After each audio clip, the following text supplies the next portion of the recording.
100 episodes. So crazy. I can't believe it. It's crazy that I've had that many episodes in just a little over a year and a half. So thank you all for your support. It's been fun to see the show grow, and I hope it continues to do so. I grow with you guys listening and sharing it and supporting me, so thank you for doing so. And my guest today is a special thing for the 100th episode. I've got Paul Gargano. So Paul worked at Metal Edge magazine, which this was basically my Bible as a teenager. This was before the internet was around or very big. And if you wanted even like a sliver of any info on any band that you liked, you had to get it from magazines. So I would get Metal Edge and Rip and Circus and Hit Parader, whatever I could get my hands on. But Metal Edge covered a lot of the bands that I really love, like Skid Row and the Warrants and the Guns N' Roses. And they continued to cover that stuff even when some of the other ones didn't. And Paul worked at Metal Edge, and then he eventually took over it. And recently he bought it back, so he owns it. So there may be some things happening in the future, like a podcast. We're not really sure exactly. It hasn't all been solidified, but he owns it, so I'm excited to see where the future holds for that. Paul's got great stories to tell. We're going to find out what happened with Metal Edge and the original editor, Gerri Miller. And we're going to get his thoughts on Queensryche and the split there. Great White recently doing live shows during the pandemic, and much, much more. So I know this episode goes long, but I probably could have listened to Paul tell more stories. So I hope you guys enjoy too. Welcome, Paul Gargano. I hope I said that right. To the Metal Edge, to the Chuck Shoot podcast. Paul Gargano from Metal Edge. It's amazing. Yeah. It would be God. I've been talking about a Metal Edge podcast for so long. It's just never. We just finding the time to get it off the ground. Oh, okay. Is that okay? So yeah, because we got a lot to talk about. So we're gonna talk about your background. I want to talk about Metal Edge. I want to talk about band stories. I want to talk about managing bands, and then I want to talk about your most current project, the Gods of Metal, Ragnarock, yeah. Which is a game which incorporates all this heavy metal music. It sounds really cool. So, but we'll start at the beginning. I'll just kind of go through chronologically. Try to do this like in around an hour, maybe hour and a half. I know you probably got to jump at some point. But it's interesting. I listened to a few interviews with you and I learned so much. And I just want to tell the story and kind of clarify, but you actually started in politics. I did. Yes. You did a political newspaper in Connecticut? Yeah, I started the first thing I ever wrote was an opinion piece about David Duke. Yeah, you were supportive David Duke, kind of. Well, kind of, but not really. I mean, I wasn't in support of David Duke, and it's interesting because historically now, if you look, he was like the predecessor to Trump in so many ways. But it was more of David Duke being allowed to be on the ballots, like whether you want to vote for him or not. We live in a country where if you should be allowed to run, and if people want to elect you, if people want to elect a reality star to be president, they should be allowed to elect a reality star to be president. Right. That's democracy is. Exactly. Were people saying that he shouldn't even be able to run? Back.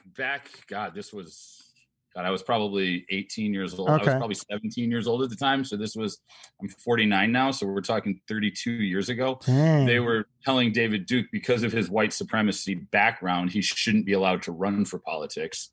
And my point was, we can't decide who should and shouldn't be able to run. Right. You should just not vote for them. Yeah. Well, and we get a whole thing on that with cancel culture. And then it's like when you start canceling people, and on the left and the right even, and then eventually the middle just starts getting smaller and smaller.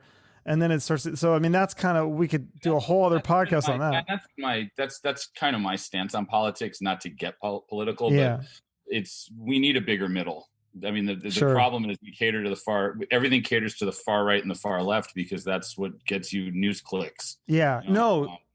You should listen to my interview, or don't even have to listen to the whole thing, but Sahaj Tikatin from the band Raw, and he wrote with Motley Crue, and he's doing all this production work. But his new song Intercorrupted, he explained the lyrics of that, and it was like exactly what we're just talking about, how the middle, it's like the far right and the far left are kind of using each other as they're making each other stronger by, riling up the drama. It's just, it's the extremes today. So exactly. Those of us who exist in the middle, like I always say, there's never it's not a black and white world. We live in gray.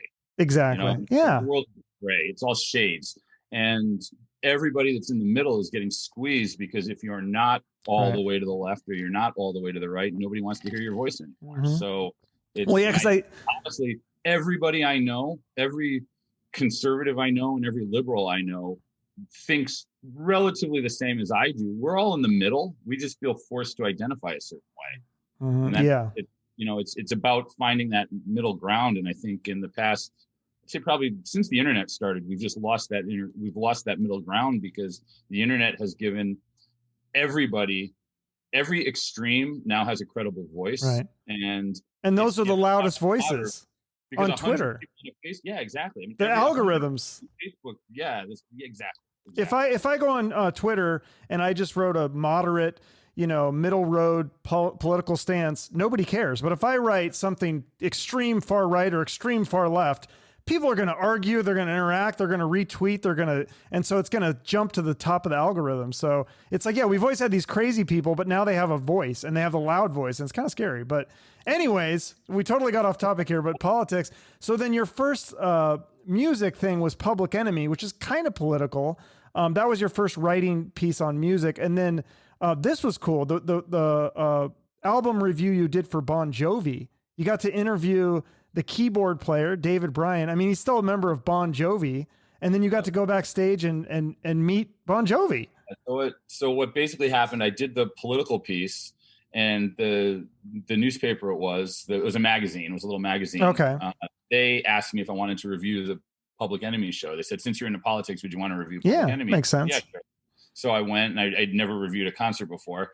And then I went off to college. That was right before college. I go off to college, and I wasn't writing. I was doing radio at college, and I was in one of my writing classes, and I had a Bon Jovi shirt on, and some girl who wouldn't normally talk to me was like, do you really like Bon Jovi? And I'm like, what kind of stupid question is that? I'm like, yeah. Because what year was this? This was like 92 when they were not as cool as Faith album. So this was the Faith 92. I think that was, so this was 92. So at this point I had been doing radio. I had been just doing metal radio in particular at Marquette in Milwaukee. And she asked me, and I was leather jacket. I had it was Milwaukee. So I had a jean jacket, leather jacket over it, super long hair, and was a complete wise ass when she asked me if I really liked Bon Jovi. And she told me, no, I work for the school newspaper, and Bon Jovi's coming. Do you want to do an album review for us? And I was just like, oh yeah, I could do that. Easy. And I'd never written an album review before, but I'm like, how hard could it be?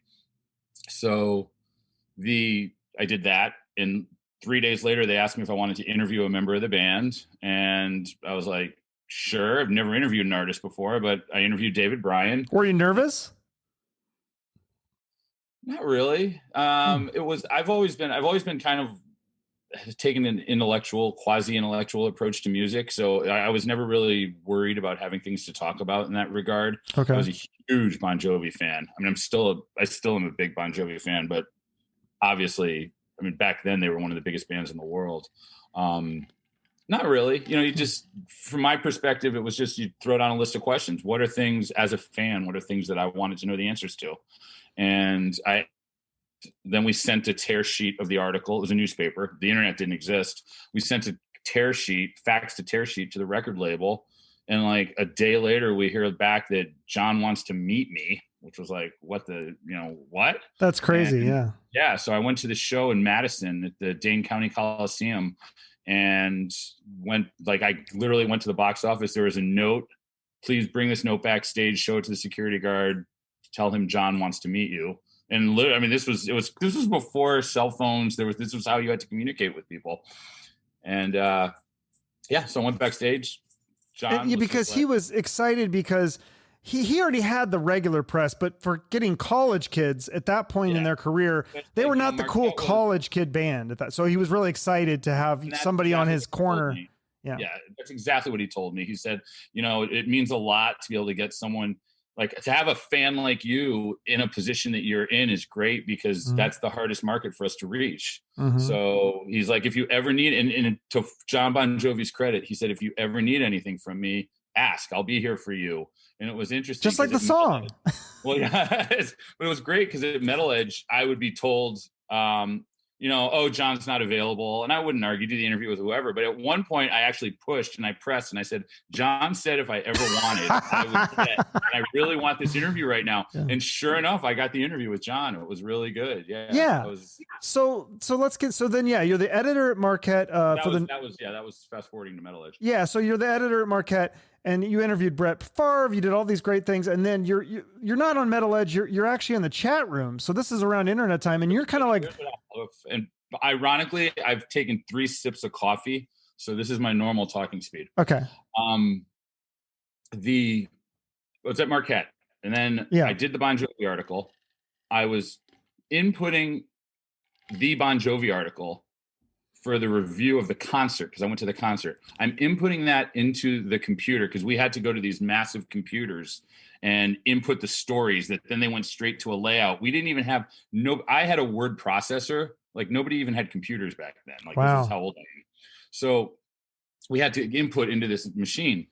And as I'm doing this, there's this argument going on behind me with the staff of the student newspaper with the advisor. And they're basically what happened was they sold an ad to an abortion clinic.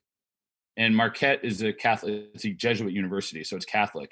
And they were arguing that they should be allowed to run a abortion clinic ad in the school newspaper. The administration said you can't. We're a Catholic school. We can't have abortion clinic ads running in our newspaper. And the argument that the editor used was it's freedom of speech. And I, not knowing anything about journalism, turned around and I was just annoyed because, I'm the annoying rocker guy. I just turned around and I kept giving him dirty looks. And the girl made a wise ass crack to me. She was like, just file your story. Stop giving it. And finally I turned around and I was like, you don't have freedom of speech. I said, I'm tired of listening to you argue about freedom of speech. I said, you don't even understand. I was in constitutional law at the moment because I was a pre-law student. Right. I said, you don't understand how freedom of speech works. And she goes, I know what I'm talking about. And the advisor goes, no, let him talk. And I said, freedom of speech does not apply to private institutions. I said, we go to a Catholic school. The church is the institution that dictates what our freedom of speech is. I said, you don't even understand the very doctrine you're talking about. The guy was like, he's absolutely right. So that happened. An hour later, half the staff of the student newspaper resigned over it. I got a phone call from that advisor saying, hey, come to my office. And he basically sat me down and he goes, what's your major? What are you doing? And I explained to him, I'm pre-law, blah, blah, blah. And he goes, well, here's what happened. Basically 4/5 of our editorial board resigned. We have a newspaper that has to come out tomorrow without a staff. I'm going to hire you right now. You're the editor of whatever department you want. I've already checked. I know you can write because I was an English major. And he goes, I know you can write. He goes, I'm going to make you an editor, whatever department you want right now. And I was just like, I'll take the music department. I was like, I'll do music. Okay. And he was like, are you sure you don't want to do news or anything else? I go, no. I want to do music because it ties in with what I love, blah, blah, blah. Yeah. So that was it. I mean, I literally stepped in as the entertainment editor of the newspaper. And that started everything for me at that point. So, and I didn't know how to for an answer because I didn't know any better. So when Garth Brooks would come to town, I would hit up Garth Brooks people for interviews. And when Billy Joel comes to town, I'd hit up Billy Joel. And because Marquette was such a big university, they always said yes. So basically, as a college student, I was doing stuff with Robert Plant, Billy Joel, Garth Brooks, Janet Jackson.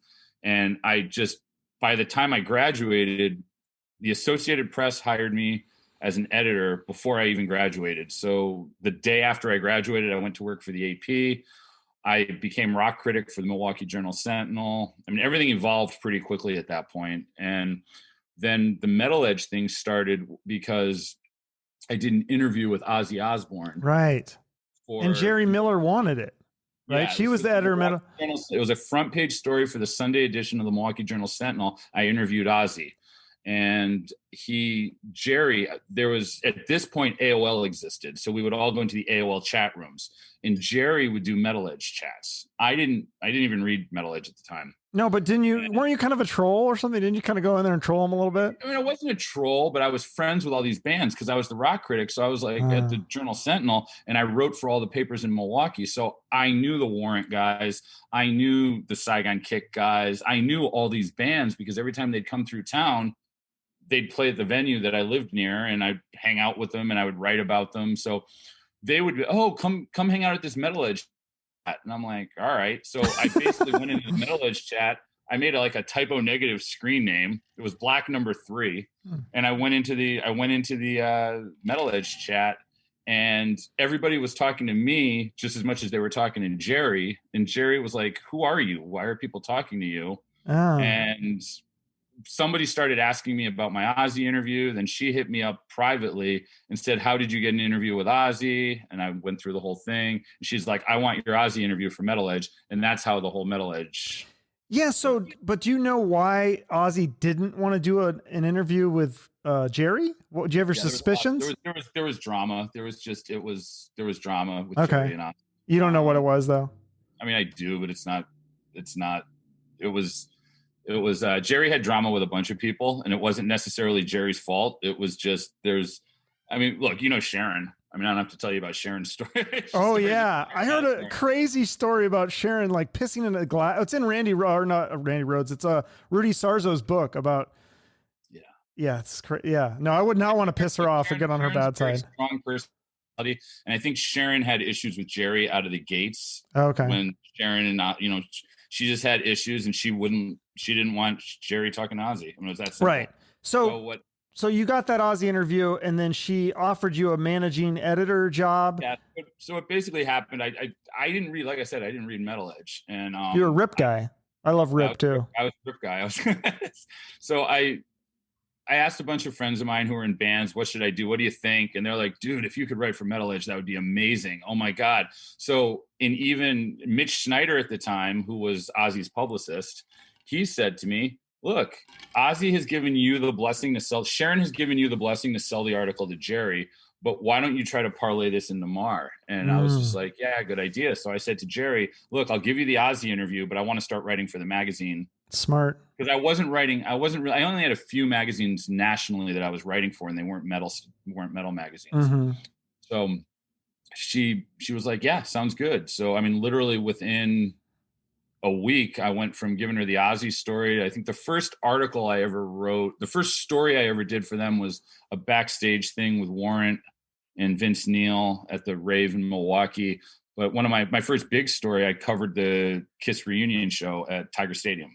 Oh, nice. Yeah. So that was about the time I came into Metal Edge. And then I moved. As Metal Edge happened, I just kind of burned out of the Midwest. I just got to a point where I was like, there's nowhere left for me to climb here. I want to go to New York. So my family's from Connecticut. I basically moved back home, took a job as sports editor at a whole chain of newspapers in Connecticut. And within 6 months of that, Gerri offered me the managing editor's position at Metal Edge. Right. And so then she was but she was more protective of quote unquote, like her bands like Aerosmith and Warrant, and she wouldn't typically let you interview those bands. Why do you think that was? So you got stuck kind of being the Marilyn Manson Korn interview kind of guy, but you secretly liked Warrant and Winger and all that stuff. So why was she so protective of those other bands?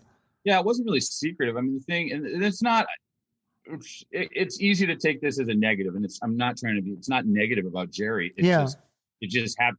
That was her niche. I mean, Gerri's world was, those bands from the late 80s and early 90s. I mean, that was what she carved her niche out of and made a name for herself. And quite frankly, that's what she built Metal Edge off of. True. So when I came in, those artists had everything to do with the fact that I got the job I got at Metal Edge because I had relationships with all of them. I already had relationships with the Warrant guys.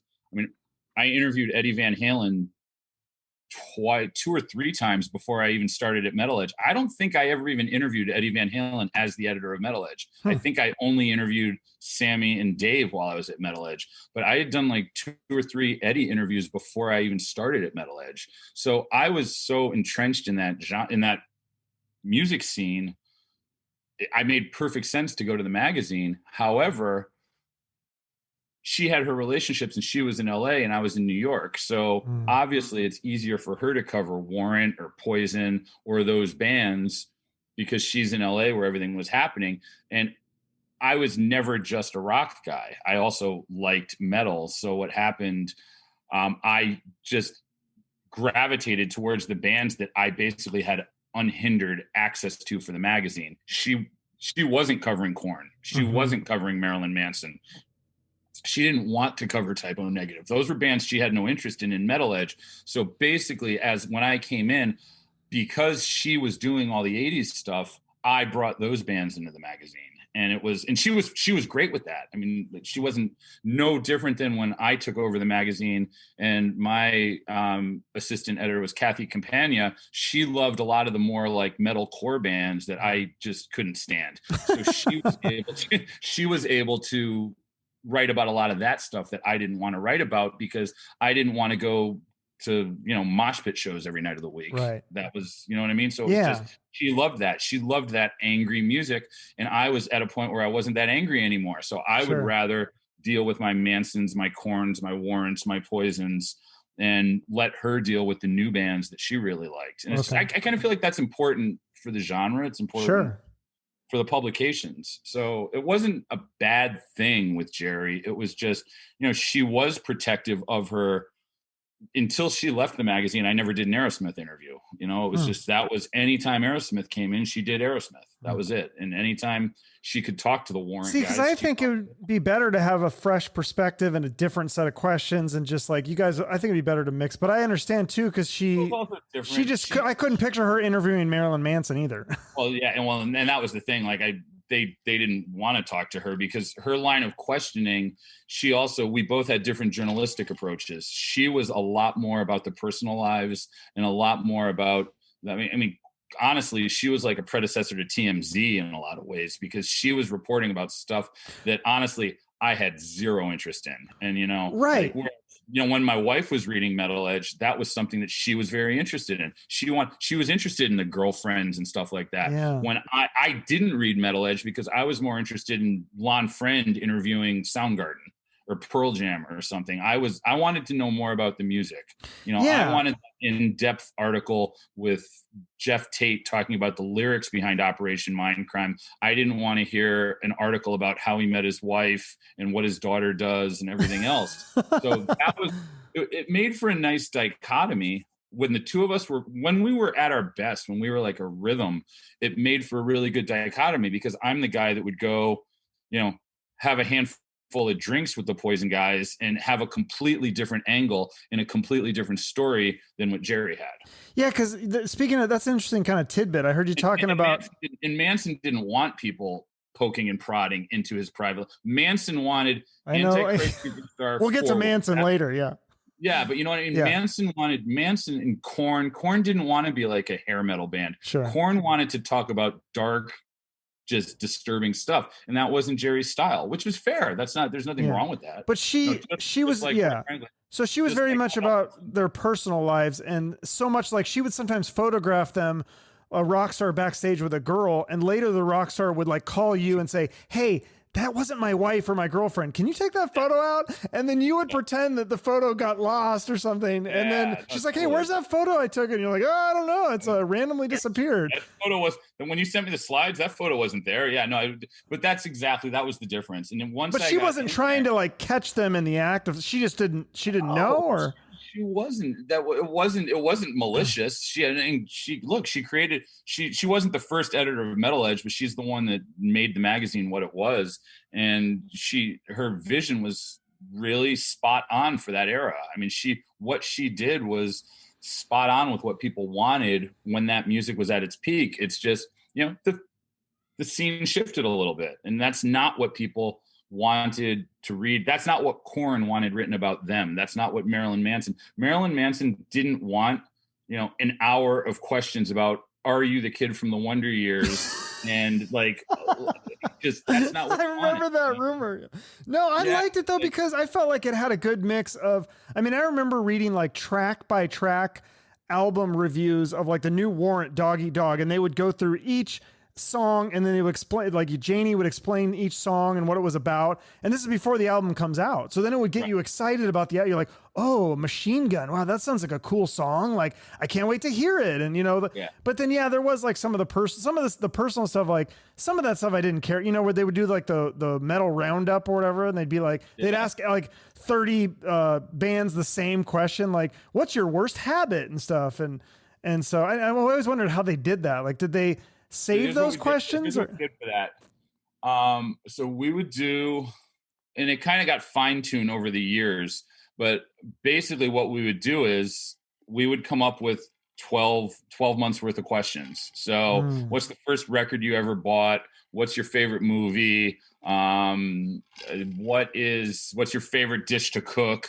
We would come up with a year's worth of questions. And then anytime we did an interview, we would tack that onto the interview. So, because this is before the internet. So it wasn't as simple as sending, now it's easy because like, you can go on Instagram and I could hit Eric Turner up on Instagram and go, hey, can I ask you a couple questions? And Eric would be like, yeah, no problem. But awesome. You can't do that. Back then you couldn't do that. You had to go through a publicist and called the publicist. So you would fax them questions and then they would have to fax the questions to the band. And honestly, I mean, as someone who manages bands now, by the time you're faxing to one person to fax to another one, you're never getting those questions back.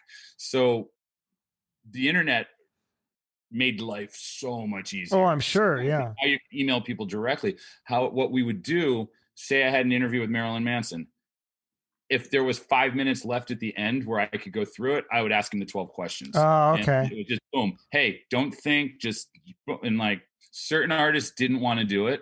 Others loved it, but interesting. But anytime you would do an interview, you tack those on at the end. Okay. Because I just remember, but it'd be funny too, because it had such a weird layout. Like, I think that's why it probably got a bad rap, is because the covers, and I heard you talking about this, it was the same guy who made like those Tiger Beat and those like teen magazines. Yeah. And so that's why it kind of looked like that. But you'd see like, it would say like all the band names that were in the article or in the magazine. It would say like Warrant, Trickster, Skid Row. And I'd be like, oh, cool. And then like I'd open it up and it'd be like, here's a picture of Skid Row. And I'm like, okay, but like, is there an interview with them? Or it's like, well, that doesn't really count as like a Skid Row, like interview or like tidbit. Like it'd be very small amount about them, but it sold the magazine because I bought it. I'd be like, cool, Skid Row's in it. And then it would be this tiny little tidbit or a picture. So yeah. You didn't realize by Skid Row, we meant it was an ad for Sebastian Bach's cameos. Yeah. Yeah. That was yeah. So she had her Gerri, going back to Gerri, she had her run-ins with the owner. And she ended up leaving the magazine, and then she got fired, and then you got her job, and then she kind of got mad at you because you didn't quit with her. Is that what it was? Yeah. So there was an ongoing back and forth at that point. I got along really well with the owner. I was in the New York office, and this is the other thing. The magazine was New York based. She lived in LA. Okay. So I was the owner was a younger guy, older than me, but a younger guy. And there was just personality clashes, and a bunch of stuff went down that wasn't good. And he called me into the office one day and said, hey, the magazine's, I'm getting rid of Gerri. The magazine's yours if you want it. Otherwise, let me know now. You got a couple minutes, but I'm letting her go today. And you're either taking the magazine or I got to find it. You got to help me find another editor. And I said, of course I'll take the magazine. So, he basically fired / quit, depends on your interpretation. But, it was pretty much that quick. What was there one specific incident, or I heard you saying something about Peter Criss, that she had posted a picture of him. Basically the straw that broke the camel's back. We had a contract with Kiss where we did their Kiss programs, and she would send everything. She was executive editor. I was managing editor. She was the top, but I ran the magazine out of New York because I was the one dealing with everything on a day-to-day basis. And she sent in a bunch of Kiss articles for this Kiss program, and there was a questionable caption, and it was Peter with his daughter. And she said in the caption that Peter and his daughter have been estranged for 10 years or something. And I immediately said to her, I think we're crossing the line. I don't think that should be there. And she didn't agree. She thought it should be. And I'm like, and I pushed back. and she pushed back at me, and I said, you know what, I'm not getting in a fight over it. It is what it is. I went to the owner and I said, I'm just giving you a heads up right now. I don't agree with this. Gerri, exact quote was, it's my magazine. You work for me.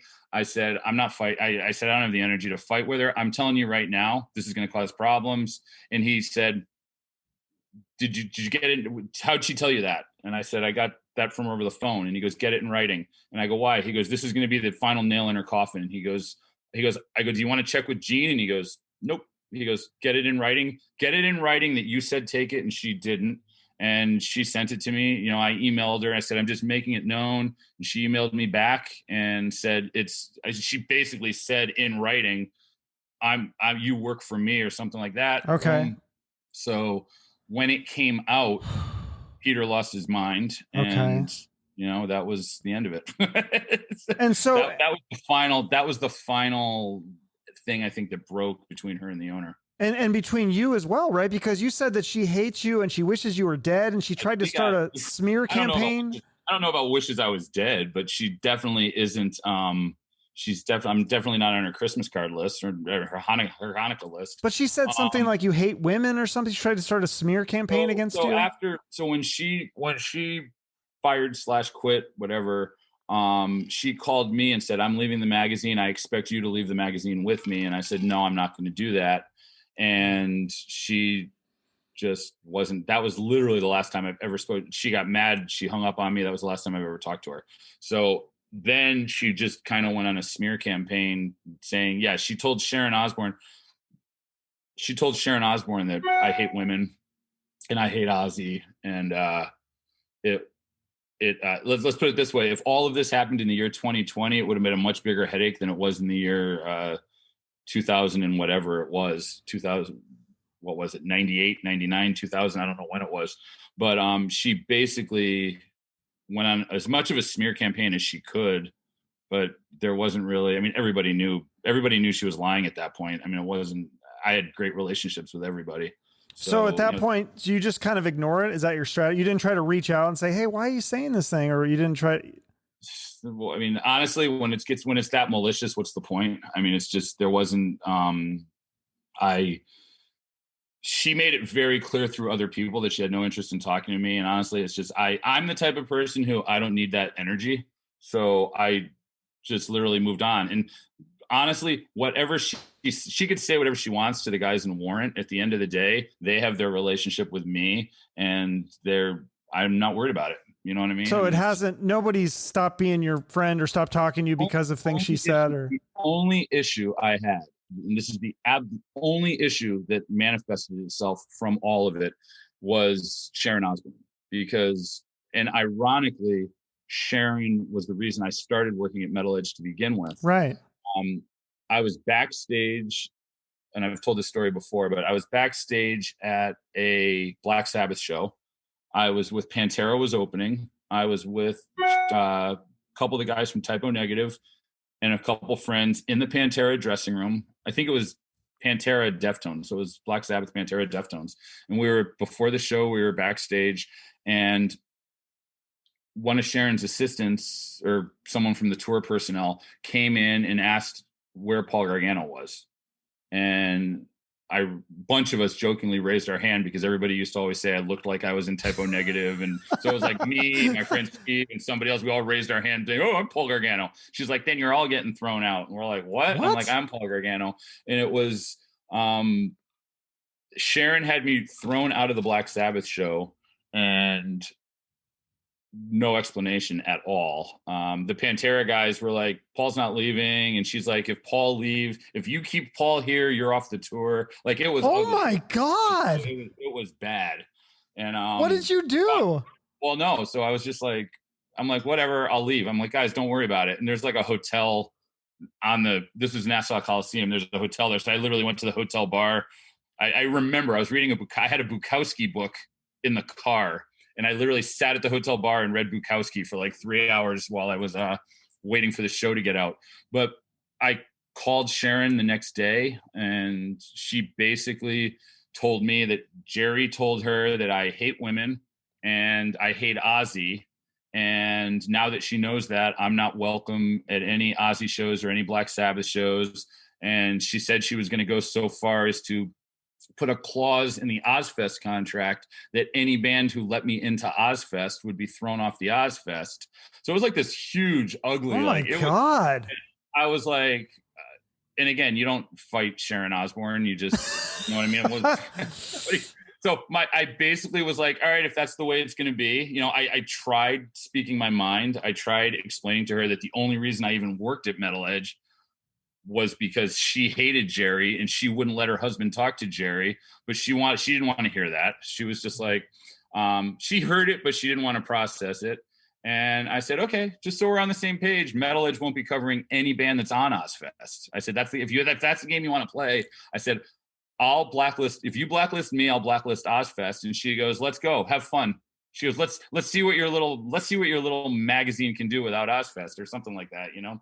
Jesus. So I pivoted and covered Warped, and that you could tell when that was, because that's the year. If you go back and look at back issues, it's the year My Chemical Romance were on the cover for the Warped tour instead of doing an Ozfest cover. Wow. And the turning that lasted for probably the whole boycott lasted for, like, for example, if I did an interview with Seven Dust and they were on Ozfest, I would not mention Ozfest anywhere in the Seven Dust article. So if I did an article with somebody on Ozfest, I wouldn't give any ink to Ozfest, but I would cover the band. So it was like we had this whole little like this thing going back and forth. And then Sharon was managing Coal Chamber, and I got an email from their publicist. Jamie Roberts was the publicist at the time for Coal Chamber at Roadrunner, and she called me asking me to cover Coal Chamber. And I said, who manages them? And she said, Sharon Osbourne. I said, tell them I'm sorry. If they want to be in Metal Edge, they have to get a new manager. She goes, what? And I go, I won't cover any bands that Sharon works with. And it's just not going to happen. Yeah. And she's like, why not? And Jamie and I were really close. And I was like, I told her the whole story about what happened she goes, oh, I'm fixing this. And like, sure enough, 5 minutes later, I got a phone call from Sharon going, well, we had a fun little spat, but it's over now. Everything's good again. And that was it. Really? That's it? That was the end of it? Like literally that happened. Sharon invited me to England for Christmas, like with her and Ozzy, and it ended up not happening for some reason. But then Sharon was the next Ozfest. Sharon on the cover of Metal Edge. Yeah. That's awesome. So did you ever find out why? So did she just finally not believe Gerri, or she just didn't care? Or? And Sharon would agree with this. Don't forget, this was before The Voice even for Sharon. Yeah. This is where Sharon was like, she was basically, everything was a huge dick swinging contest in the music industry. And Sharon had to swing twice as hard as everybody else did because she was a woman. And that's basically what it boiled down to. Okay. She was stamping her fist, and that was it. And that's what Sharon did. I mean, she did. So you don't hate women or anything. The Sharon Osbourne stories are legendary in the music. Oh, for sure. But you don't hate women. I know it's something about you dated a female musician or something. I do not date. So, but is that what it was about? Something about you dating one of the female musicians or something? Is that what the problem was about that Gerri was talking about, or? There wasn't a problem. No, she I don't even know where that came from, but that's what she told people. Like there's literally absolutely no reason for that to even be said. Like anybody that knows me knows quite the contrary. I have more female friends than I have male friends. Because you said you were best friends with Gerri. I actually dated a girl that was in a band that Metal Edge covered for a while. Okay. That there was no reason for her to say that other than just like reactionary anger. Okay, so she's angry. So whatever happened to Gerri Miller? Like, does she work in media or something totally different? Because she seems to be off social media. Like, I don't know. I was always curious, like I didn't ever understand, before the internet. I just remember like she was gone, and I didn't understand what happened. Yeah, a couple of business partners and we bought Metal Edge several years ago. Yeah. So we actually bought the magazine. After I left, it got sold, and the new owner and I hated each other. I mean, you called him pig vomit, right? I didn't call him pig vomit. That's Howard. You're confusing me with Howard Stern. No, but you thought he was kind of like, isn't this the guy that tried to get No. In another interview, I compared him to that guy. Yeah, you're saying that you tried to put Scientology brochures in the magazine. It was a weird. He got didn't weird. Okay. Music at all. he wanted the magazine done 3 months in advance. And I'm like, you can't do a music industry magazine 3 months in advance. Right. You've got to have last minute changes. I mean, so you forced him to fire you so you could get unemployment, right? I basically, yeah. So you've heard all these stories. I basically forced him to fire me so that I could collect benefits, because I got a severance. Okay. I wouldn't have nice. Severance if I quit. But so not long, I think he lasted about 6 months after I left, and then he sold to somebody else. Then it got sold again, and the magazine just petered out. So several years ago, a couple partners and I bought the magazine, and we reached out to Gerri at that time. And she was a little bit receptive until they found out I was involved. And then she's like, I want no involvement. So she's still mad at you. She's still mad at me. Didn't you almost hit her with your car one day? I piss people off. What's that? I said, when I piss people off, I piss people off. I don't go halfway. Do you think it's justified though? Do you think she deserves to be this mad at you? Not at all. No, it was, I would, there's probably not, I'm trying to think. There's nobody else in the world I'd rather bury a hatchet with than her, to be honest with you. I don't have a hatchet. She's got it. It's just, there's absolutely no reason for there to be animosity. I mean, there's just so why not? I understand in hindsight, I understand why she felt the way she did. I mean, honestly, the same exact thing happened to me at Metal Edge. I just didn't take it personally. I got squeezed out. Because the new owner wanted the person that was in. He wanted someone who could pay less money to, because I was making less money than Gerri was, and make no mistake there. He wanted somebody he could pay less money to than me, who would do exactly what he said, who would have the magazine done a month early every month instead of a week late every month, because I was the guy that would pull a story at the last minute because I found out Tool were dropping a record. So I'd pull a band to get that Tool story in at the last minute, because I wanted us to be as fresh as possible when we hit the newsstands. Because when you're dealing with magazines and lead time, I didn't think that a music magazine should be 3 months old every time it hit the newsstands. And he didn't agree with me. Yeah, no, because sometimes I remember looking at the tour dates in Metal Edge and I was like, the show already happened. I can't see that show. Like I'd buy the brand new issue and it'd be like, these are old tour dates. The internet totally changed it. It kind of ruined things, honestly, for magazines. And that's also part of the issue. It was a huge set of challenges putting a magazine like Metal Edge out back before the internet. I mean, and you think everything we take for granted now. Like I was going through back issues a while ago, and we would have the addresses in the pen pal section and the phone numbers and all that stuff. Like you would never do that today, because today you just go to Facebook. Yeah, today totally. You go to Instagram. Yeah. But we had pen pal sections. I remember that. Yeah. Like when I came in, one of the things that I said was, and again, it was just the question of coming from a different background. For me, one of the first things I did was pull out all prisoners. Like prisoner mail was a huge part of Metal Edge. And I was like, we are a lawsuit waiting to happen from some girl starts writing letters to a prisoner. Like this is a lawsuit waiting to happen if a parent finds out. Good point. So these were like little things that I did just because I understood the legality of the publishing business a little bit better than Gerri did, because that was my background. Sure. I was journalism major. So I knew the legality of what we could get away with and what we couldn't get away with. And like, you got to pull the pen pals out. You can't let 14-year-old girls write letters to criminals. Yeah, that's a bad idea for sure. Bad idea, because they get out of jail and they want to go meet the girl. And, I'm not saying prison doesn't reform everybody, but you know what? Just in case it doesn't reform one person, you can't have a 13-year-old pen pal that happened in Metal Edge. No, that's a bad idea. Those were the evolutions we made over time. Yeah. So you leave Metal Edge and then you worked at a city search website, and then the VH1 thing. This is interesting. You did some spots on the VH1. Where are they now? Because your girlfriend at the time worked for them. And I trying to find it. Is there a link to this, or can you tell me what did you talk about? Because I want to see these. I was like, I'm gonna be honest, I did so much stuff for VH1. The first VH1 thing I did was actually MTV. MTV was my first television thing. I did an interview with Rob Halford and with Two, and it was Rob came out to me in the interview. So he told me, in the thing, he goes, "You're the first person I've ever told this to. You're the person," and he told me. Did you know before though, or no? I didn't know before. No. Look, we could all people. How can you keep that a secret in the music business? Well, so here's what happened though. There was no internet at the time, So it wasn't like Rob had to worry about me going and jumping telling TMZ that so-and-so, that Rob Halford is gay. Rob basically, and here's exactly how it happened. We were doing the roundup questions at the end. We finished the interview and we're doing the roundup questions at the end of the interview. And one of the questions was, if you could sleep with any celebrity, who would it be? And Rob said, and without missing a beat, I read the question. I go, if you could sleep with any celebrity, who would it be? And Rob goes, Howie Long. and I just kind of, I write down Howie Long. And then I looked up and I go, Howie Long. And I go, Howie Long? And he looks at me and he goes, yes. And he goes, I'm going to tell you something I've never told anyone ever before. And I go, what's that? He goes, I'm a gay man, Paul. And I was just like, and I just kind of like looked at him like, and he goes, I've never told that before. And he goes, it feels really good to get to say that. And I was just like, wow. And he goes, and he looked at me, he goes, what do you think of that? I'm like, well, good for you. And Rob said to me, he goes, he was like, I so like the way you responded when I told you. He goes, do you want to come to MTV with me? Because they're going to want some opinion. I'm about to go on MTV and come out.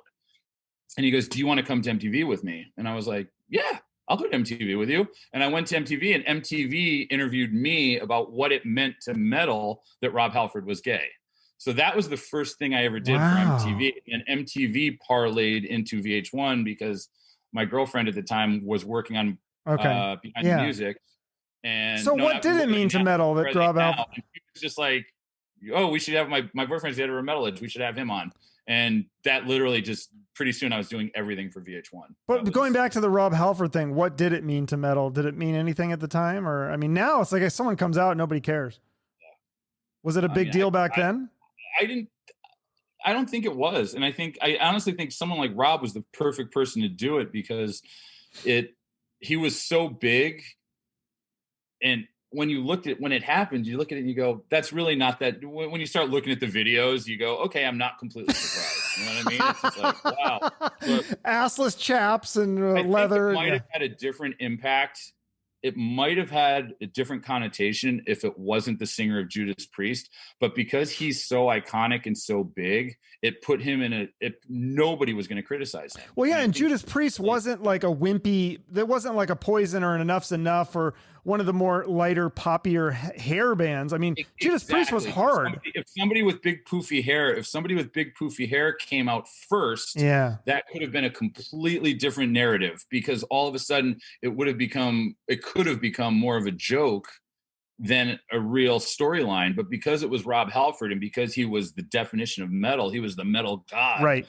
It really, what impact can it have? Yeah. So you did the VH1 stuff, and then eventually you start.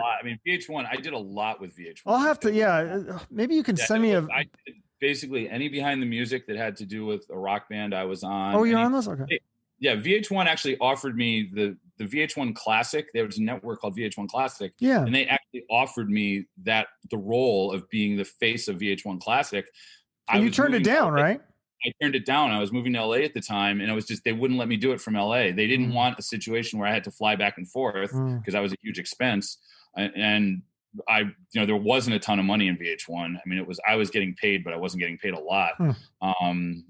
And it was basically a situation where if I wanted to do the VH1 Classic thing, I had to stay in New York. And at that point I was over New York and I wanted to be in LA. So, okay. So then is this when you start managing bands?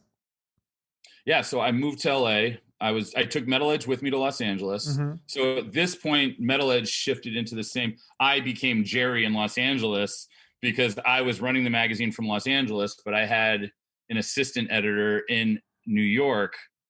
And the title changed. It wasn't managing editor. It was assistant editor. Okay.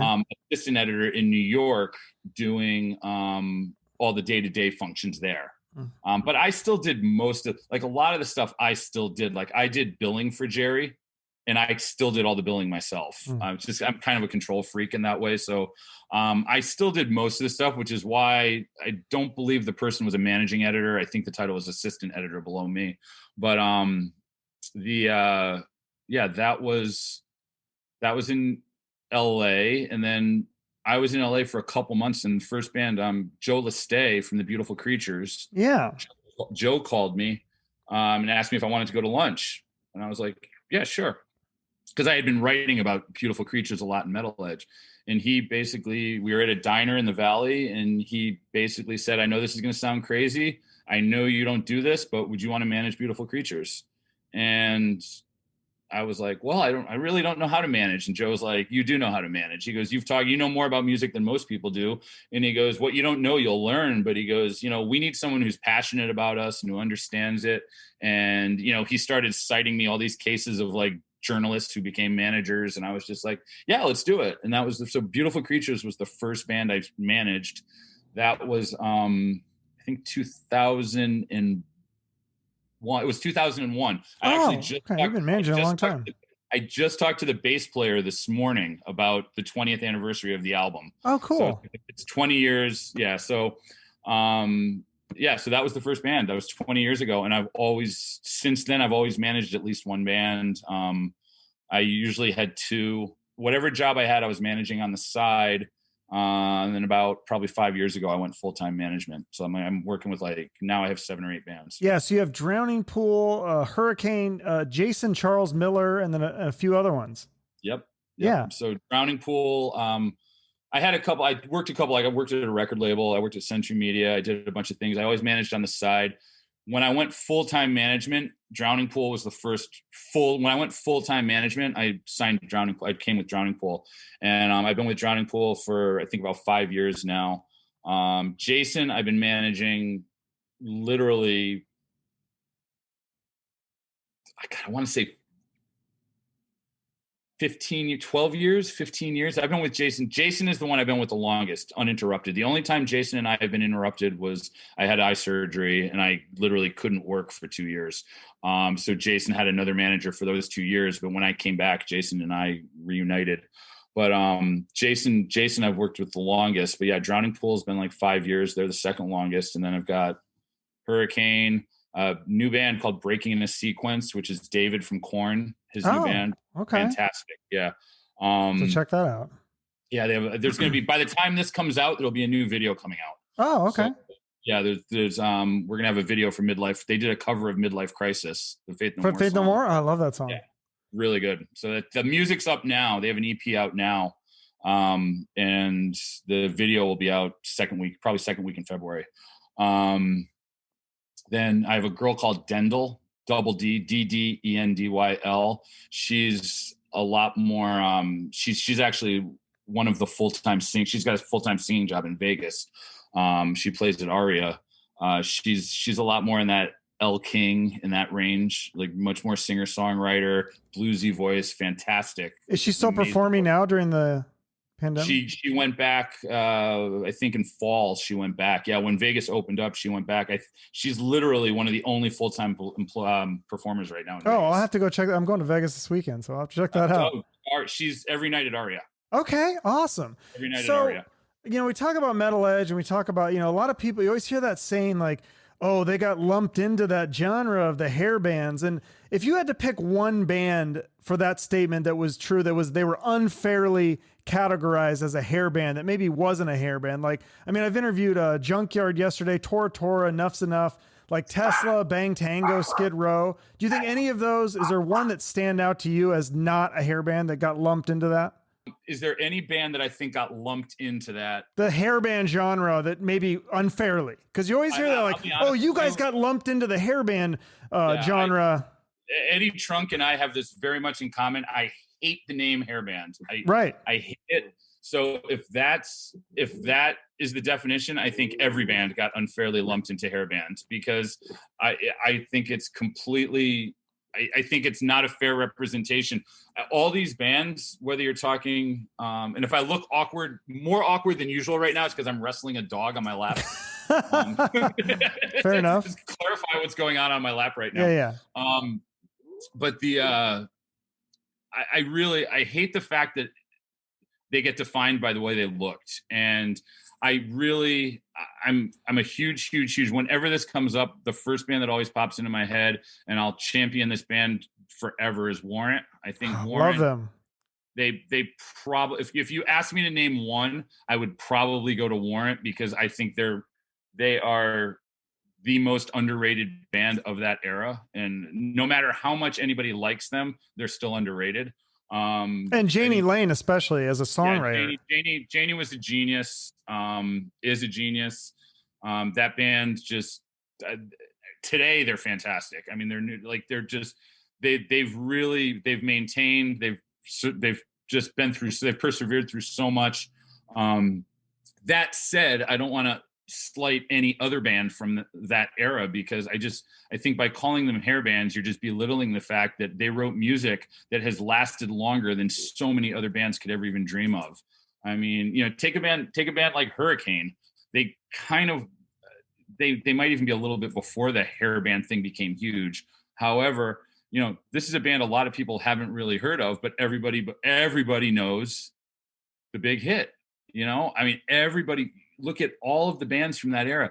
Anybody that had a single, those singles have persevered. Mm-hmm. And you know, I'm On to You with Hurricane.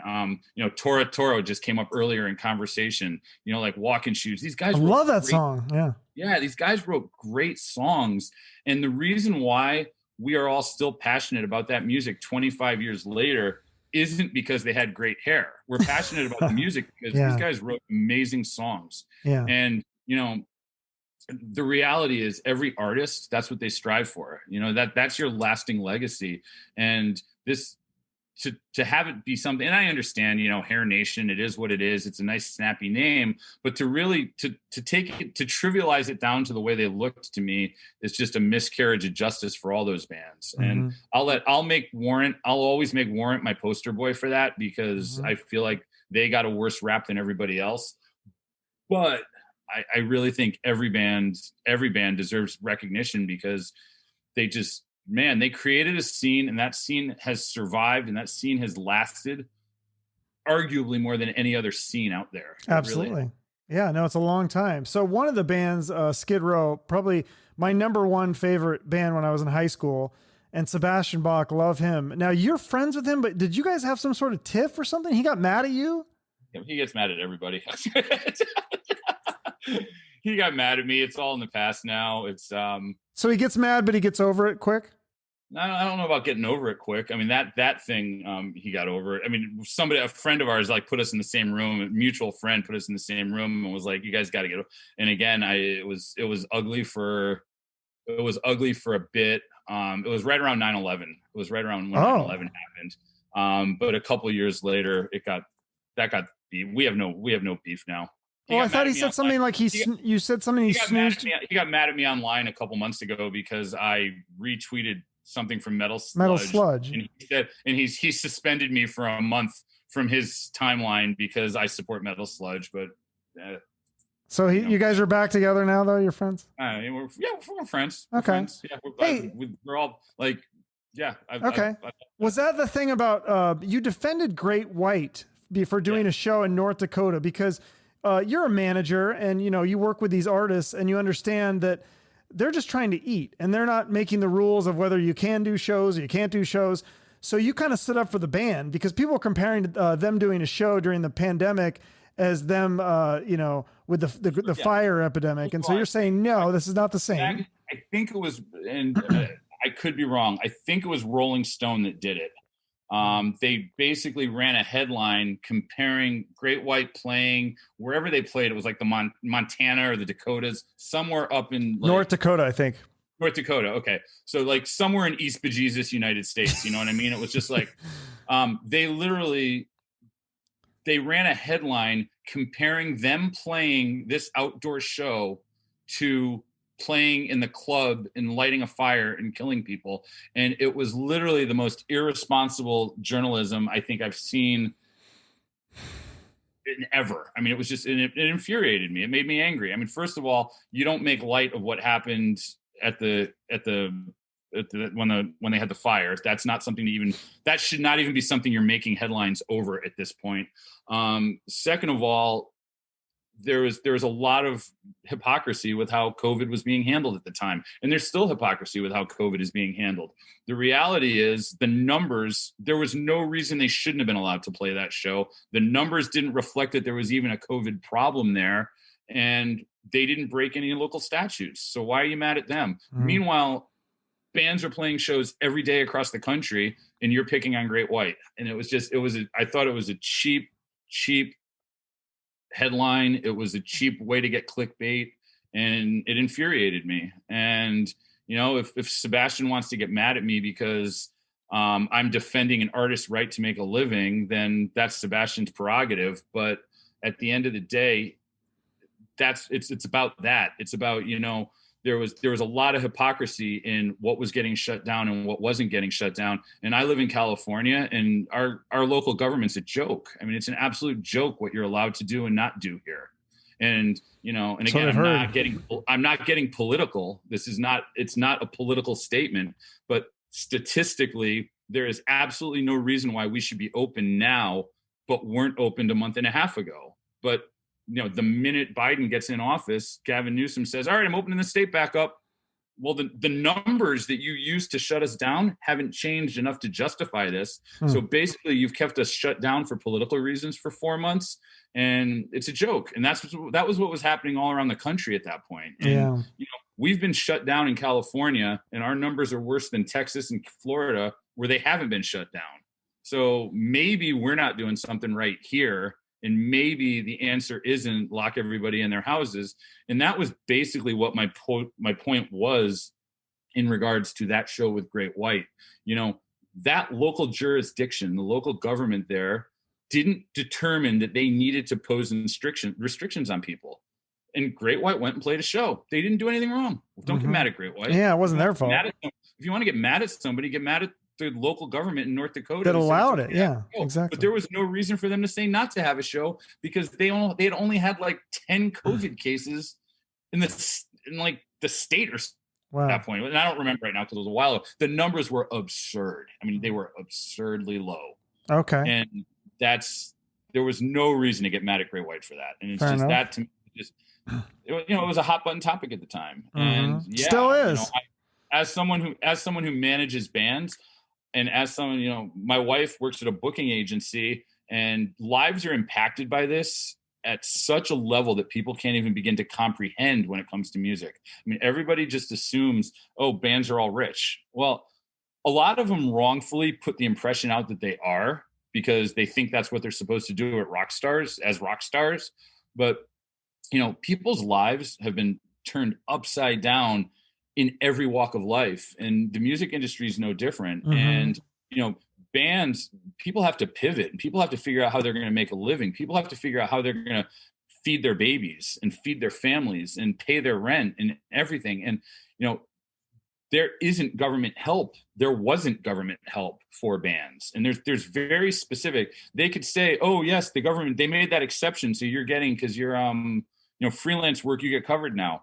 Well, you don't get covered if your business is set up as an LLC, not an S corp or this, that, or there's all these rules people don't understand. And a lot of bands were screwed by this. And if a band can go out and play a show in a place where it was safe to play a show, they should be allowed to go out and play the show, because that's how they have to make a living. And that was my point with Great White.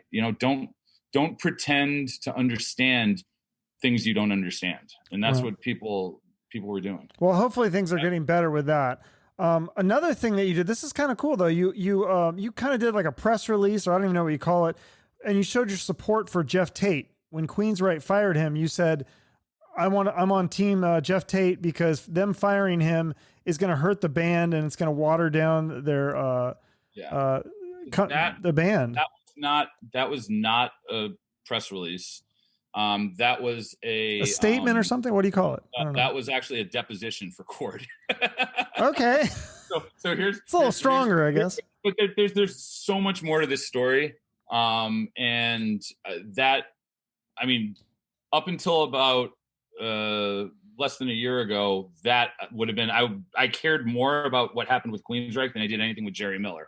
But I've actually had a chance to talk to all the guys on the band on the Mega Cruise, and kind of cleared the air as much as it's ever going to get cleared. But here's what basically happened with that, to make a long story as short as I can. Okay. So I worked at Century Media at the time. I was the label manager. I was the North American label manager for Inside Out Music, which is a prog rock label under Century Media. I signed Geoff Tate as a solo artist to the label. Okay. I have a Queensryche tattoo. They're one of my favorite bands of all time. I love them. Love the bands. Like I can nerd out with anybody about Queensryche for as long as they want. So when you signed him, I know more about. Geoff has joked that I know more about the band than he does. So it's just like. But when you signed him as a solo artist, he was still in Queensryche. Yes. Okay. So what happened? I'm a huge fan, and I knew Geoff was. I knew Geoff was doing a solo record, and I signed that. And the hope was we would get Queensryche over to Century Media. That was what the hope was. The hope was we do Geoff let him put out his solo record. It's not going to sound like Queensryche. And being the fan that I am, and being as close, I used to be a lot closer to the band. I got closer with Geoff, knowing the disruption that a lot of Geoff's musical detours have on fans and stuff. What my recommendation was, put it out on this prog rock label where you could do whatever you want, and it's not affiliated with Queensryche as much, and then you could still keep Queensryche for Queensryche. And Geoff loved the idea. Geoff signed with Inside Out. The hope was we would then do Queensryche through Century Media. Geoff hit me up after that famous show where he got in the fist fight on stage with Scott and told me we had a problem, and he told me what went down. And I knew there had been issues in the band. It wasn't like, because quite frankly, I knew there were issues in the band from the band's perspective, as much as I knew it from Geoff. So when that thing all went down, Geoff was already under my umbrella as a solo artist because it was Inside Out. So my thing at the time was, you guys need to get your Queensryche house in order before this becomes a joke, because what you don't want is like, 3 different versions of Queen. There's 2 different versions of LA Guns, 2 different versions of Rat. Right. Yeah. No, we don't want that. I said, you don't want to go down that road. Like, it's just, all that does is cheapen the brand and cheapen the legacy. And ultimately, get your shit together now, figure it out, and don't let this become Geoff Tate's Queensryche and everybody else's Queensryche. And it's just, nobody needs that. And honestly, I said, you guys have always been, regardless of what was happening behind the scenes for years that most people didn't know about, you guys were always above that publicly. Like, Queensryche were always better than that publicly. And that was the thing for me as the ultimate nerdy Queensryche fan, who loves Michael Wilton just as much as I love Geoff Tate. The hardest thing for me was to turn around and see Michael Wilton and Geoff Tate, like, tearing the band apart, and in the process hurting themselves, because nobody ever wins. The only people that win are the lawyers. The only people that win in cases like that are the lawyers that are getting paid $700 an hour, and they're just keep billing you. So the next thing you know, once somebody does win, they play their next year's worth of shows just to pay off legal bills. And it's the whole thing. I knew exactly where it was going to go, and I was right. It went exactly where I predicted it would go if they didn't mediate it beforehand. Geoff asked me, so what happened was you had Geoff Tate doing his thing, and then you had, I can't remember what the name was, but the Queensryche guys had a new band with Todd. Rising something. Was there a dragon in the title? Rising Force. I don't know. That's the Malmsteen. They had a name for a band. It was something was the name of the band, and I can't remember off the top of my head. I'll Google it. It's fine. Keep going. Yeah, you can Google it. But it's, so they had a side band and Geoff had a side band. Then they were going to use the name Queensryche. Geoff filed an injunction against them, saying they shouldn't be able to use the name Queensryche, and he shouldn't be able to use the name Queensryche. So the injunction that was placed was Rising West. Was that the name? Rising West. That's what it was. Okay. Yes. All right. So they wanted to change from Rising West to Queensryche. Geoff filed an injunction saying that nobody, including Geoff, should be allowed to use the Queensryche name until it is worked out in court or worked out legally as to who has ownership of the name. Okay. Now that gets into a whole nother ball of wax, who actually has ownership of the name and who can. So my deposition, Geoff asked me to make a deposition. Now I was the label manager for the record label Geoff was signed to as a solo artist. Geoff and I, very close. I said I would be more than happy to give a deposition. My deposition did not say, and this is like where everything got really muddy with me in the band. My deposition, I never said, and if you go back and read, I write for a living. I know how to write. I never said Geoff is right, Queensryche's wrong. What I said was nobody should be allowed to use the name until only one person can use it properly, because you don't want your band to go down the same road of Rat and LA Guns and these other bands where it's a public joke about which version of the band is it? I don't know. And it's a headache, like I said, it's sure. a pain in the ass for booking agents. It's a pain in the ass for managers. It's a pain in the ass for band members. It's a pain in the ass for everybody. My deposition stated nobody should be allowed to use the name. Fair enough. The Queensryche guys interpreted that as me saying they shouldn't be allowed to make a living as Queensryche.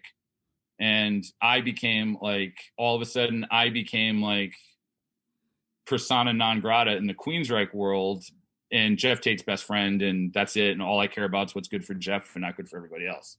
And it got that got just as ugly as the stuff with Gerri.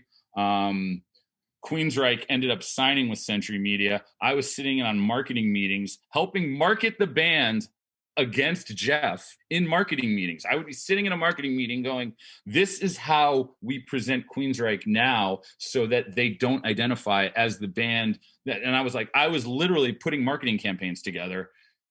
And when they played LA, they said they wouldn't take the stage if I was allowed in the venue. Even though I worked at the label, it was hideously bad. And so you guys all made up though?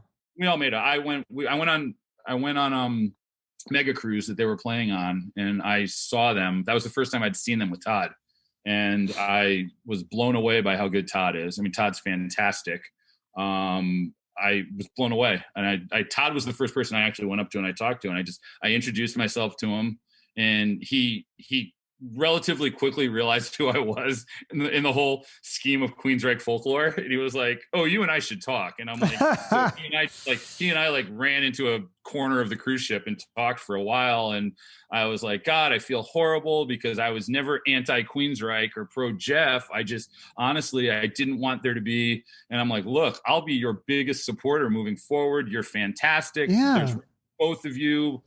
And, what Geoff's doing isn't interfering with quote unquote classic Queensryche anyway. It was this whole, we had a conversation, everything was great. And he goes, you should talk to everybody. So I throughout the course of the cruise, talked to Eddie, talked to Whip. And, I don't think either one of them are ever we're never going to be as close as we once might've been. But the thing that means the most to me, honestly, is that Todd LaTorre at least knows that I champion him, and I'm happy that he's really doing justice to the Queensryche name.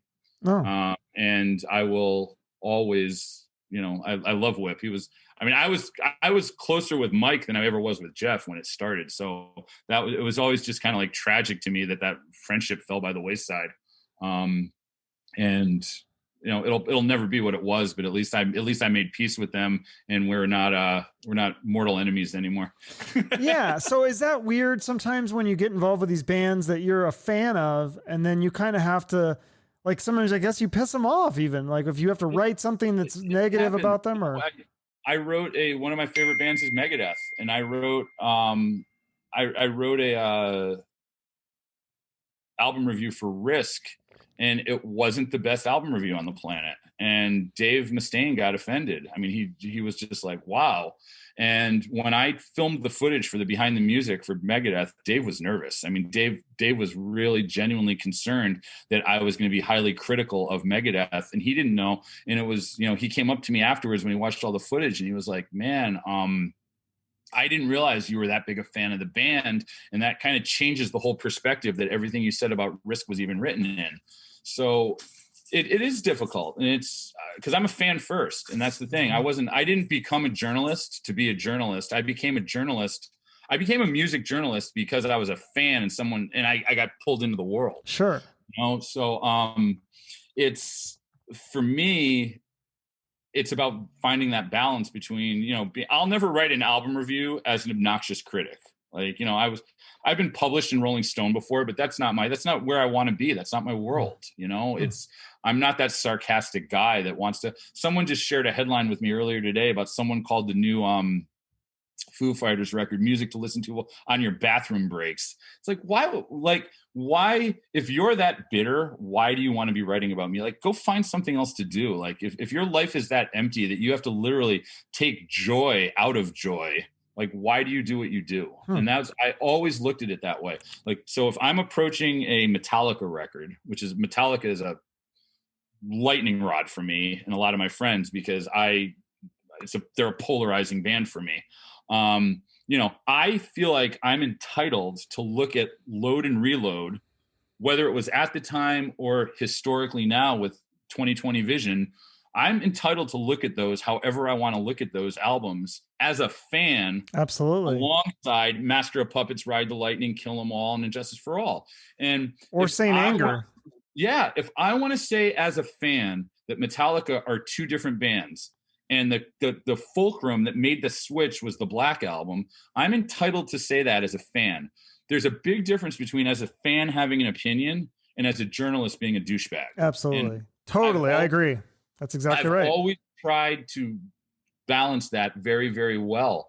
And, I will always be a huge Metallica fan. I liked Death Magnetic. I didn't love it as much as other people do because I would rather go back and listen to some of the old stuff. But again, just my opinion. My opinion isn't gold. My opinion is just my opinion. I actually liked Saint Anger more than most people like Saint Anger. Yeah. But I also feel like I would love to talk to like Lars in particular, because I think Lars is the one that will go off the cuff the most. Like Lars, I would love to talk to him about what they were trying to do with Saint Anger, because I don't feel like that conversation's ever been had. Because I feel like what they were trying to do, it missed at execution, but I feel like the concept was there. Like in my head, I imagine they were trying to do this like dialed back version, like Down did with Down 2, the second Down record. And there's no reason to think that isn't possible, because Metallica were huge COC fans. And that was that movement was happening in metal at the time. And I feel like that's where the Saint Anger record was supposed to go, but it just missed on execution. Yeah, I have a couple of music teacher buddies, and they both say that's the best Metallica, the only Metallica album they like, which is like really bizarre to me. So I don't know, some people really like it.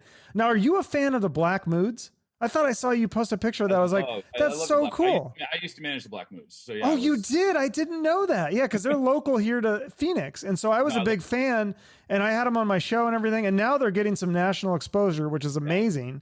So that's cool. So did you live in Arizona then, or how did you manage them? I didn't know. What happened was interesting. So when I worked at Street Smart Management, I mentioned before I had a really bad eye surgery. I literally for 2 years I couldn't move for 9 months. And like when you mentioned I disappeared, I literally had to disappear. I disappeared for 2 years. Yeah. My wife and I made the conscious decision not to, like, I had to draw off social media because I couldn't even use my eye. I couldn't see. But what happened with the eye? Was this like a genetic thing or just a detached retinas are really common. People get detached retinas all the time. I didn't know that. My retina didn't just detach. It's this eye. It literally fell completely off my eye. So I had a full detachment. I had no retina left is basically what happened. And if you don't have a retina, you can't see. Okay.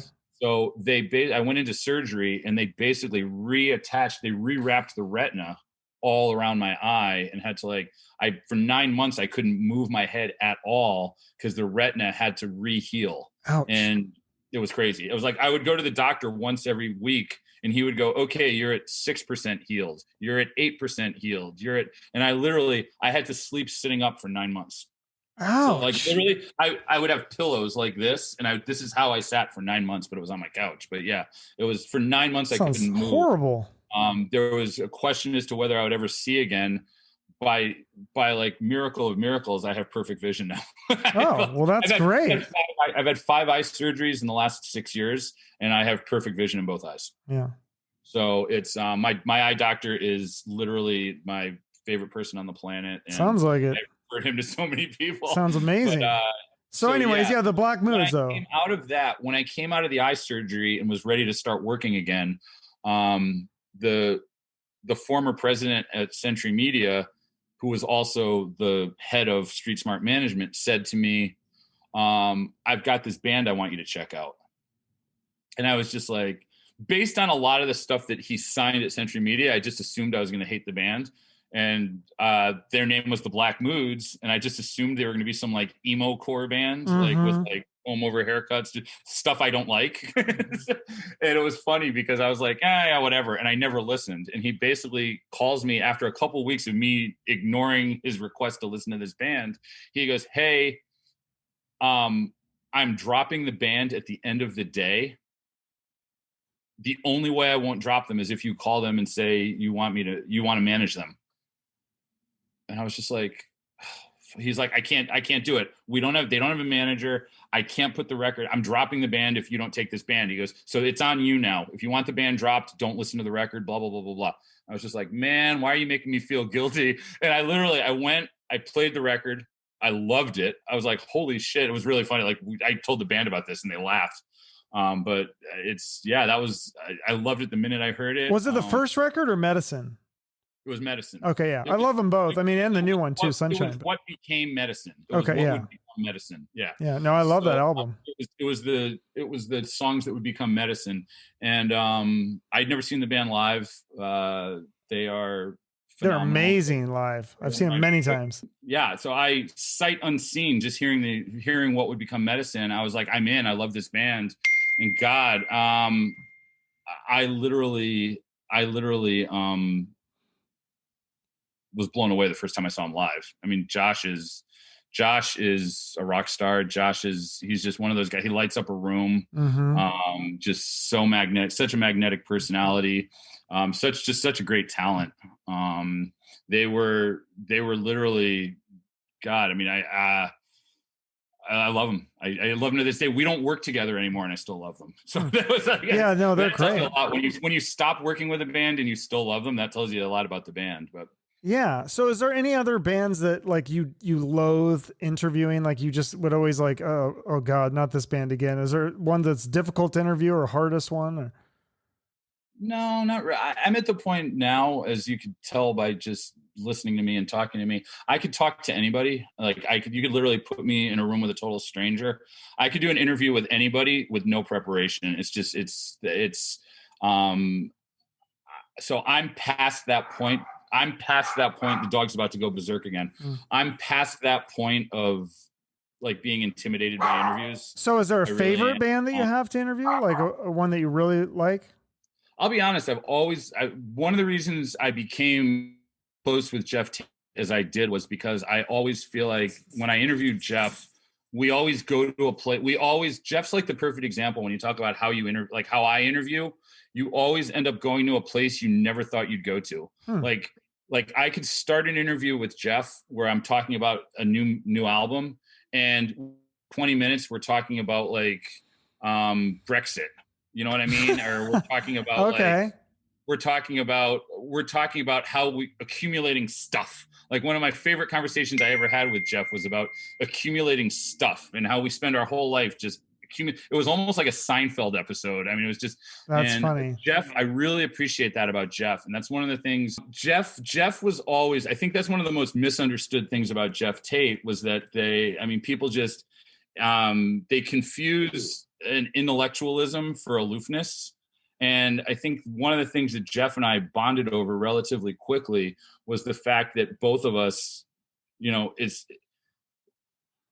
we're multifaceted and we want to talk about more than just, the inspiration for a song. And sometimes the inspiration for a song is more than just the chord progression or a single lyric. It's like, it's a bigger picture thing. And, just like you and I starting this conversation, talking about, talking politics or talking about COVID. Yeah. I mean, music is for all of us, music is the soundtrack of our life. I mean, anybody that cares about music is, we can't have life without music. My wife and I are watching Ted Lasso now, and there's a soccer player in it, and he just runs around and he goes, "Football is life. Football is life." He's running around and football is life. And for a lot of us, the guy cracks me up, but that's what we're like with music. I mean, music is our life. And, I wouldn't know what life is if I didn't have music around me. If I couldn't walk in and have the Amazon girl whose name I can't say, or she'll start doing what I say. Like I can walk into a room and tell her to play any song I want at any moment in time in every room in my house. And it's, that's amazing. And I don't know what it would be like. The only reason music's not on now is because I'm talking to you. The second I get off the phone with you, I'm turning music on. And music is such an integral part of our life. It's impossible not to tie it to every aspect of our life. And one of the great things about Geoff is that the two of us, when we talk, we always find a way of connecting music to something that you would never think music connects to. And that to me is interesting. Another person like that is Maynard Keenan. I've done a couple interviews with Maynard. I'd love to have him on. I've done a couple interviews with him, and he's difficult, and he knows he's difficult.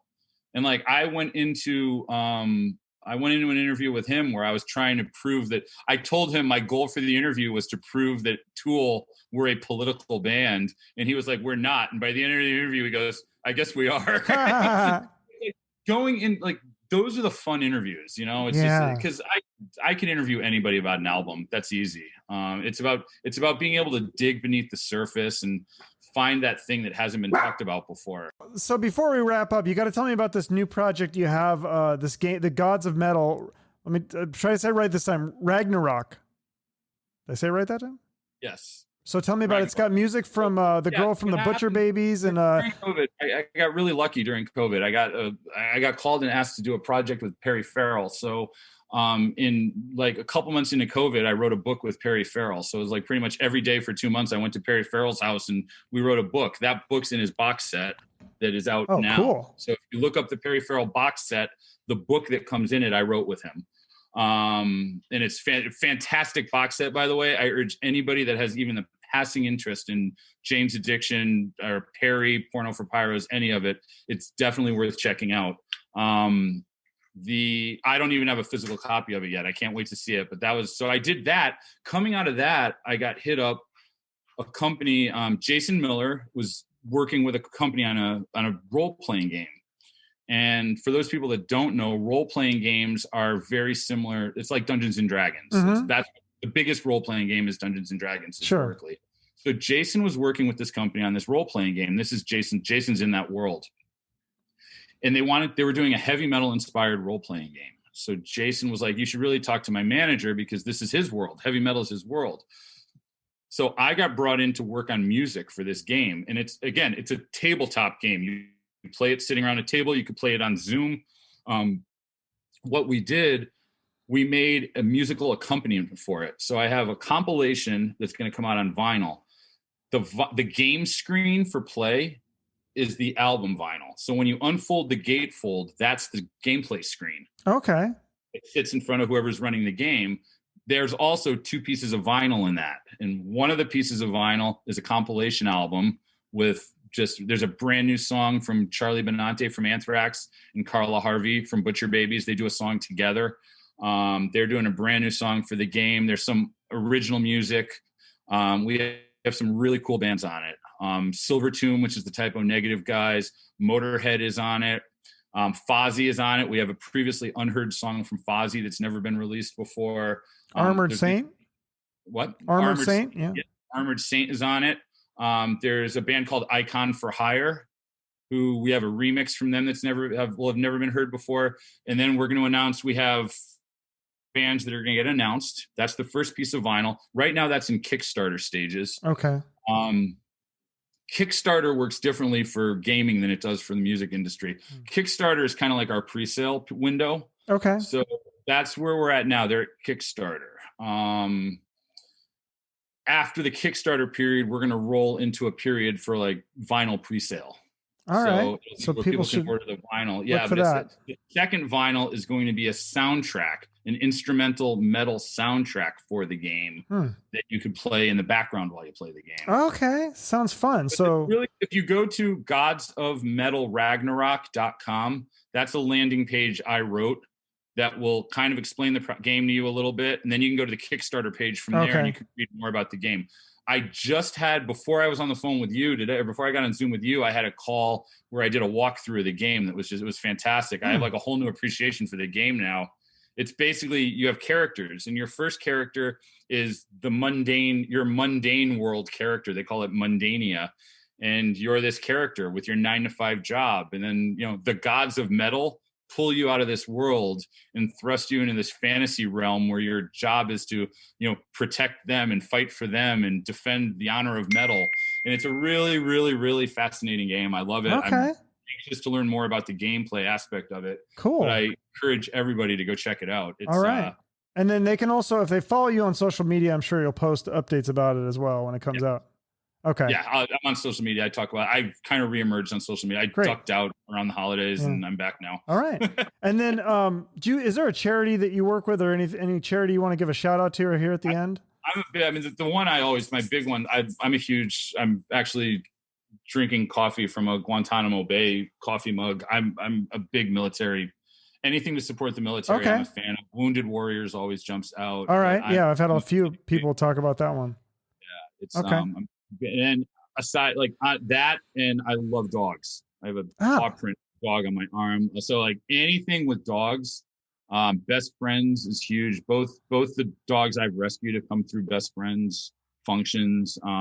Anything with dogs, I'm all about. Okay, I'll put those both in the notes. Paul, you've had a prolific career with Metal Edge, managing bands, this game. I'm excited to see what the future holds. So I'll definitely be following you on social media. I think everyone else should as well. And thanks for doing this. This is fantastic. Anytime, I'd love to come. All right, cool. Well, thanks, Paul. I appreciate it. I'll talk to you later. Okay, bye-bye. Thank you to Paul Gargano. So many great stories. Make sure to follow him on Instagram to keep up with the bands he managed, plus keep up to date with everything happening with Metal Edge and the game he has coming out. Follow me on social media to keep up with new episodes and my adventures. And if you want to support the show, you can share the episodes on social media or write me a review on Apple Podcasts. That will help with the search results so that other people can find the podcast. And in turn, that helps us get more listens, which helps the show grow. So thank you for all your support. And here's to another 100 episodes, hopefully 1,000. Shoot for the moon.